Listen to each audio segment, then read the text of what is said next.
Friends, welcome to our YouTube channel.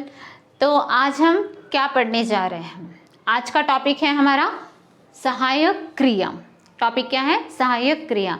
तो इससे पहले के वीडियो में सकर्मक क्रिया, अकर्मक क्रिया, प्रेरणार्थक क्रिया, इसके बारे में हमने देखा है। तो आज हम देखने जा रहे हैं सहायक क्रिया क्या है। तो वीडियो एंड तक देखते रहिए स्टूडेंट्स, स्किप मत कीजिए।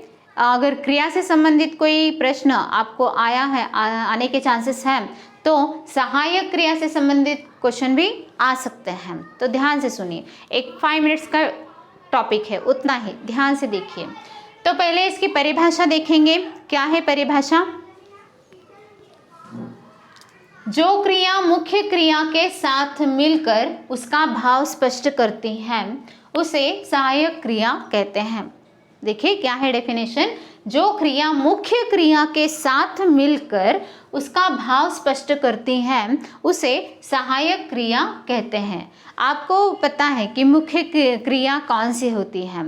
तो जो भाव हमें प्रकट करते हैं वही मुख्य क्रिया होती है। एक वाक्य में जिस क्रिया का भाव हम लेते हैं उसी को हम मुख्य क्रिया कहते हैं। तो देखेंगे यहाँ इसमें मुख्य क्रिया क्या है, सहायक क्रिया क्या है, इन उदाहरणों के द्वारा हम समझेंगे। पहला उदाहरण मैंने लिखा है, गीता नाचती है। क्या है? गीता नाचती है। एक गीता नामक एक लड़की है, वो कौन सा काम कर रही है?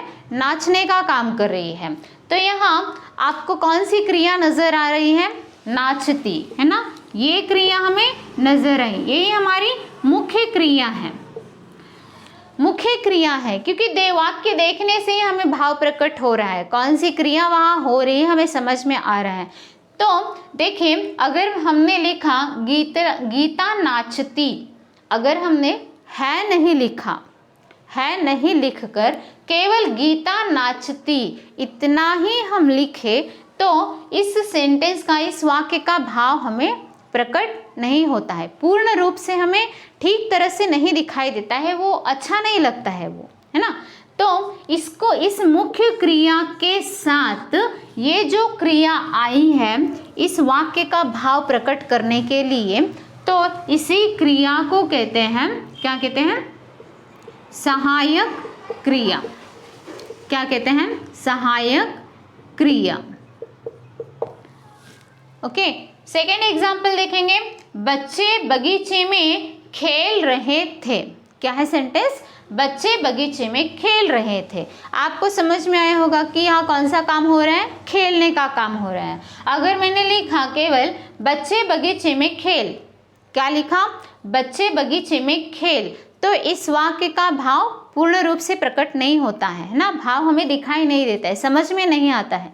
तो हमें उसको, इस वाक्य का पूर्ण रूप हमें कब दिखाई देता है?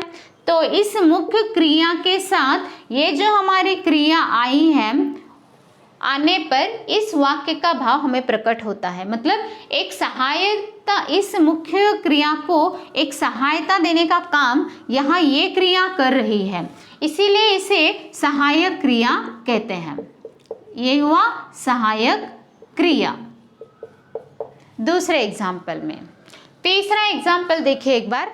अब तीसरा एग्जाम्पल देखिए यहाँ, मैं खाना खा रही हूँ।